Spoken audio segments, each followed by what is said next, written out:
I really wanted to help women find their power, same way that I did, because I think a lot of women feel stuck, and oftentimes we can become so accustomed to making sacrifices and just getting through life. And I really wanted to challenge women to really seek out their heart's desire. Welcome to the My Future Business Show, where we get you in front of your best audience and keep you there. Not only are we interviewing the biggest names in business to help you become even more successful, we're inviting you to book your spot on the show to help you grow your business. So at the end of the call, make sure you fill in the interview application form at myfuturebusiness.com/interviews. Hi, and welcome back to the My Future Business Show. My name's Rick Nuske, and I'm on the line with Requita Byrd. How are you, Requita? I'm doing really well, and you? I'm exceptionally well. I have 2 feet and a heartbeat, and I can't complain. So, Requita, we're going to be talking tonight about women's empowerment. We're going to be talking about accountability and growth. But first of all, I'd love to give you the opportunity to share a little bit about your amazing journey thus far that has led you to become a coach, an empowerment coach, and doing what you're doing today. Sure. So I am originally from Chicago, and I've always pursued education. So I went to school to become a teacher. I taught high school in Chicago, in my hometown. And I started to realize that, I was a little bit unhappy with where I was. Mm-hmm. And I remember I went through some old letters that I wrote to myself about what I really wanted to do in my life. And one of the things was to really travel the world and learn about different cultures and meet new people. And so it was at that moment when I decided that I would leave my teaching job in the States and start traveling the world. And since then, I've been in, I taught in Trinidad, I taught in Peru, and now I'm in Saudi Arabia. And so I've been in Saudi Arabia for 3 years, and I really like it here. And I decided to start Regally Refined, my international coaching organization, because I really wanted to help women find their power the same way that I did, because I think a lot of women feel stuck, and oftentimes we can become so accustomed to making sacrifices and just, getting through life. And I really wanted to challenge women to really seek out their heart's desire.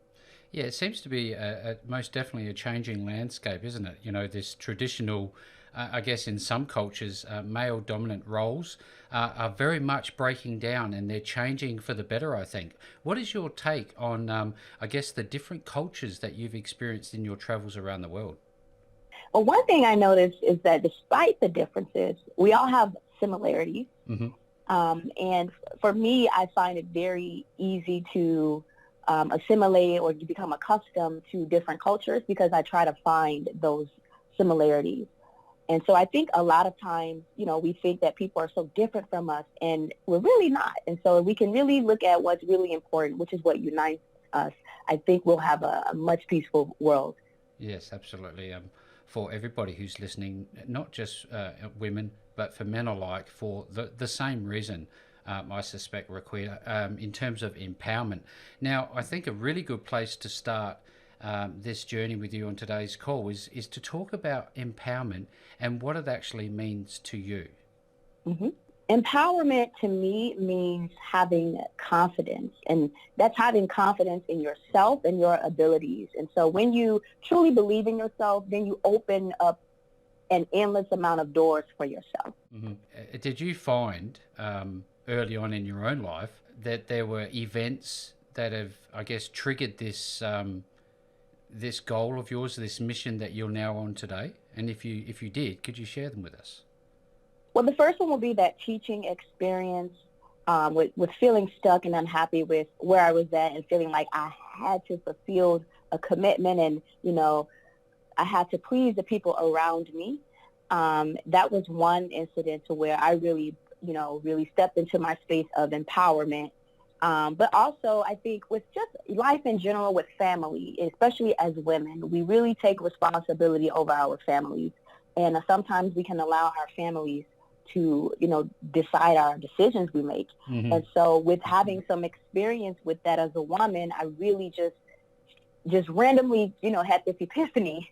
And I just had enough. You reach rock bottom sometimes. Yeah. And that's what it takes to really find yourself. And what do they say? The only way is up once you've hit rock bottom? Yep. Yeah, absolutely. I just for everybody who's on the call tonight, just to give a bit of context, you also lectured at one of the major universities. Are you still doing that?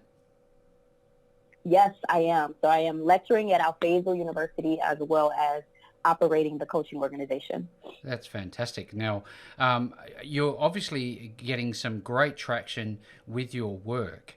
When you speak to, I guess, young women, what do you say to them? How do you uncover? How do you, I guess, remove the layers to get to the core of where an individual wants to be in their life?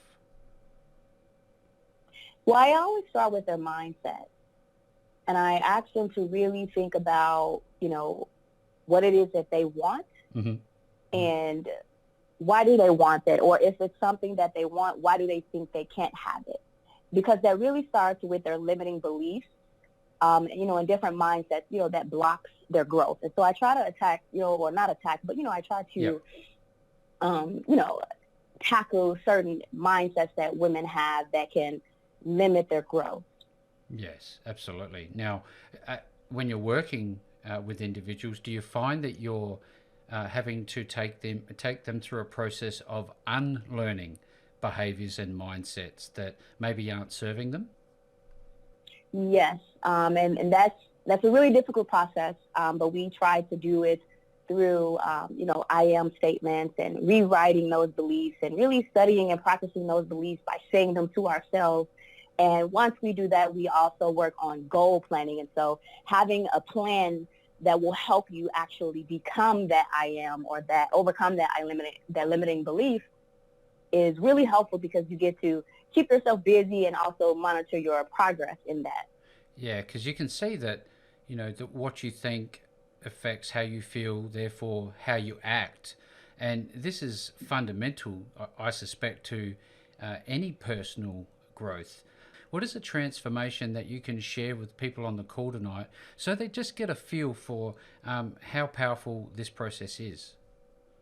Yeah, well, I worked with a young lady who was in retail for about 12 or 13 years. Mm-hmm. And she didn't have a degree. She didn't have a traditional college education, but she really wanted to start fresh. But she didn't have the confidence. She didn't have the resources. And so I really worked with her on her mindset to figure out why she felt that way. And we helped her determine what she needed to do. And in short, she basically stopped working in retail and started her own yoga business. And so I think that's a huge accomplishment because she was in her early 30s, and it's scary, when you're at a certain age and you have to make that shift. And so I think that's one powerful story of how, just working on the mind can really help you go from good to great. Yeah, because oftentimes we talk about fear holding us back. I mean, there's only really two things that you can make decisions out of: fear or love. I suspect that you dig deep, you uncover, I guess, the core things that are holding people back as they go on this journey towards empowerment. Now, what about accountability? How does that, I guess, manifest itself in your process? Yep, accountability is definitely necessary. And so that's why I really work closely with the ladies that I do work with.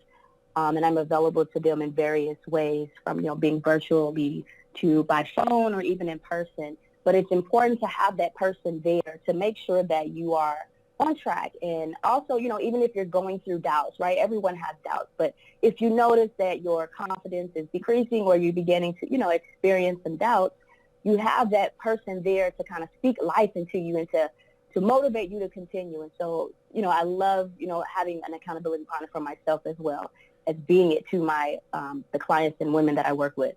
Well, it's a bit of giving and receiving, isn't it? We need mentors, I guess, as leaders, as much as somebody who is working with you would need that accountability partner. Now, I know that you've also spent a lot of time on helping women become courageous, breaking them out of this shell that they may be in. I'd love to talk a little bit about that process and how you go about, building courage in someone. Yeah, I like to start small with courage.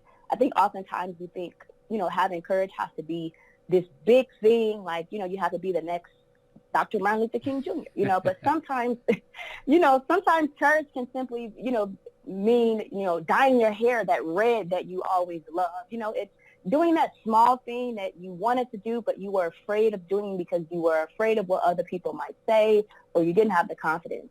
And so I like to start small, with courage, and setting up a small goal that, the women aren't necessarily too, afraid to do, but at the same time, it challenges them. And so I believe that when they see that they can do that small thing, they can then make the steps toward doing something bigger. Yeah, you can see how this would push their boundaries and, I guess, open them up to wonderful opportunities to build a better life for themselves. Now, in your bio, you talk about helping women become visionary strategists. What does that mean? Yeah. So a visionary strategist is a woman who has a vision for her life. She has a plan and a purpose, and she knows exactly how she wants to accomplish it. And so I really help women figure out their why. Yeah. Why do you think you were placed on this earth, and what do you want to leave behind, and what do you need to do to make sure that happens? I'm wanting to look at this book because I think to myself, there just must be so much content. Did you find writing your book was difficult, or did it just come naturally to you? Oh, it came so naturally to me. And in fact, I wrote majority of it within the 1 week. It was during the summer, and I had a lot of downtime, and so I really just spent days and days and days just writing. I'm really good with writing, and so it comes natural to me. But the book is really just about my singleness journey and how, as a society, we pressure women to be in a relationship or to get married, but how I chose to remain single, and how singleness has really, helped me blossom into the woman that I am. Yeah, absolutely. And I've had a look at your bio and looked at some of your social feeds, and it's clear to me that you have that freeness about you. You're enjoying life. In fact, you're loving life for all intents and purposes. Now, are you looking to expand on your current book? Are you looking to write anything more in the future? Yes, I'm actually in the process of writing a second book. The title is yet to be determined, but it is going to be about, empowerment and 12 steps of empowerment for women. Excellent. Now, I know that you have somebody that you look to. His name is God. How does that play a part in the way that you're evolving what you do for the people that you work with? Yeah, God is at the core for me. That's my source, and it really keeps me centered and focused because, everything doesn't always go as we plan, but if we just remember to keep faith and we have that sort of that person to go to or that thing to look to, it keeps us, from giving up. And so God to me is a source of hope and faith, and, it's my motivation. Yeah, I'm sitting here and looking at your website, and I wonder, where did you come up with the name Regally Refined? Where did you come up with that wonderful name? Well, people always describe me as regally or refined. I've heard that a lot, and so I really just decided to put those two words together because I liked what it represented, and I really do feel that to be the empowered woman, you have to be both regal and you have to be refined. There's this sort of air that we have, this sort of royalty that we walk in, and this sort of purity that we carry with ourselves. And so that's how I decided that. There's a presence about you, obviously, and that I guess it positions you so that people know that, hey, look, this is the real deal. Yes, and it all starts with your mindset. It starts with your confidence. It starts with your perception of you, how you see yourself. Yeah, absolutely. I want to go back a little bit, if we could, Requita, to the differences in culture and anything else that's involved in your line of work. Does it take much to work? I know we've touched on it, but I'd love to go a little bit deeper. Does it take much to, I guess, cross boundaries when you're working with someone? I don't think so. I think if beforehand you know the culture and you kind of have an understanding of, the way of life for people, It will not be too difficult, but I think also people understand that you are of another culture as well. Yeah. So when you know that this person is American versus this person being, Middle Eastern, Yeah. you're not as offended if they don't understand or if they do something a little bit offensive. Yeah. You just teach them rather than try to, get upset about it or, fuss about it. Yeah, thank you so much for sharing what you're sharing with the My Future Business audience. I know that they're a very switched on audience, would be absolutely loving this call. Now, I know that you've done a lot of different events. Tell us a little bit about those, how they operate, and where you're going to next hold an event. Mm-hmm. So I do have a private mastermind Facebook group, and I like to host monthly virtual meetups on different coaching topics. And so in the past, we've done book discussions. We've read Michelle Obama's Becoming, and we've had, an hour-long discussion virtually. We've had conversations on, relationships and, how to go on a date. And actually this weekend, tomorrow, I'm having a virtual workshop concerning gratitude. It is the month of November, and so we're going to be talking about the power of gratitude and how can we be more thankful in our everyday lives. I'm sitting here thinking about education. You just touched on something. You talked about reading a particular book. I'm a big book fan. It seems to me that you enjoy reading books. What sort of books are you reading at the moment? So funny, right now I'm actually reading The Psychology of Selling by Brian Tracy because I'm interested in shifting selling from products to me. How do you really present yourself as someone to invest in? And I think that's something that everyone could really use, right? It's not just about having a business. We come in contact with people every day and we have to, interact and make an impact. And so, just learning how to present yourself in a positive way is important. Yeah, absolutely. Because, I guess marketing and sales is all about having the ability to influence others, I guess, is what the outcome would be there, obviously in a positive manner. What have you learned so far from, reading this type of book? I learned that the most important thing that people really, desire and is to really feel connected to you. And I think that a lot of times when we're talking to someone or we're in conversation, we only think about ourselves. Mm-hmm. We don't think to really draw that person in or to make the other person feel included or comfortable. We just have to say what we want to say. Yeah. And so this book really has me I'm more aware of other people's perspectives and position in a conversation or in an interaction. Yep, absolutely.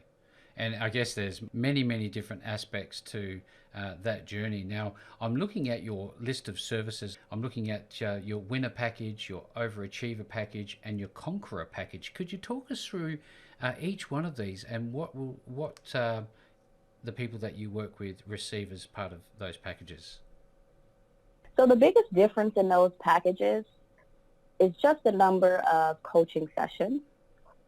But you'll receive the same amount of access to me generally by virtual. I like to use Zoom or Skype. You'll have access to me via email as well as by phone. And so the higher you go on the spectrum, the more time you'll be able to have with me. Fantastic. So essentially you'd be talking about all of the elements that we've touched on in this call thus far? Yes. But of course, the more time you have with me, the more exposed to the elements you'll receive, the more exposure you'll receive. Yeah, so absolutely. If you have a winner package, we might only talk about 2 or 3 principles or topics. But if you have the conqueror package, you can get up to 12. So right. It really is based on your needs and how much time you feel you need with a coach. Now, one of the things that I guess a coach would often talk about is this ability to take on a leadership role. I'd love to talk a little bit about leadership and your take on leadership as it applies to the work you're doing. And so one of the aspects of my coaching is that after coaching with me, I want you to be able to take what you've learned with me and teach it to someone else. Mm-hmm. And that's leadership, because I understand that I can't reach everyone in the world. And so my job is to really instill what I know in the being of a leader into you so that you can do the same into someone else. And so that's a key component of our methodology. But also, to me, leadership is just simply having a vision and being able to develop an action plan that will get people to fulfill the vision. I know that you have traveled quite extensively. You've got the travel bug. Are you likely to do more traveling, and where would you like to go next? Oh, yes, I do. This January, I'm actually planning to have a 2-week vacation in Turkey. And so I'm interested in, exploring Turkey. So that's where I'll be. I'll be in Istanbul as well as Kuşadağ. So fantastic. And most importantly, where are people going to go to find you when they want to work with you? They can find me on my website, which is www.requitabyrd.com. And there I do offer a complimentary call with me if they just want to chat to see if they are more interested in coaching experience with me. I'm willing to do that for them. That's fantastic. So everybody who's on the call, I will be making the links available below this post. No matter where you find this wonderful call, reach out to Requita. Requita, it's been an absolute treat, an honor to have you on the My Future Business show with me tonight. Thank you. Thanks for joining us today. If you enjoyed the call, then make sure to subscribe, leave a comment, share us with your friends, and book your spot on the show at myfuturebusiness.com/interviews. And if you're looking for solutions that will help grow your business, then visit myfuturebusiness.com/shop.